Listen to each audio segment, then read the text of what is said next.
উনি তো বিবাহিত, উনি যদি রেফারিতে উনি তো তোকে টান টানবে, উনি তো আমাকে আবিয়ে তোকে টান টানবে না। তোরা যদি রেফারি দিস, তোরা যদি অবিবাহিত রেফারি, তো তো তুই টান টানবে, আমাকে টান তো টানবে না। শোনো, সমাধান আমি দিতে আছি।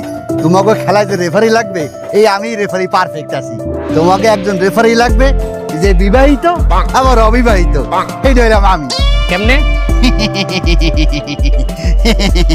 আমার বিবাহ হয়েছিল কিন্তু তালাক হয়ে গেছে, এখন আমি মাঝামাঝি আছি, এই জন্য আমি তোমাকে রেফারি হিসাবে পারফেক্ট আছি।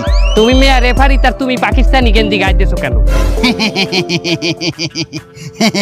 আমি বিহারি। বিহারি হলে তোমার গায়ে ইন্ডিয়ান গেঞ্জি থাকবে, পাকিস্তানি গেঞ্জি কেন? আমি পাকিস্তানি বিহারি। আজ তো এই লোক বিহারি। আপনি কি বিহারি?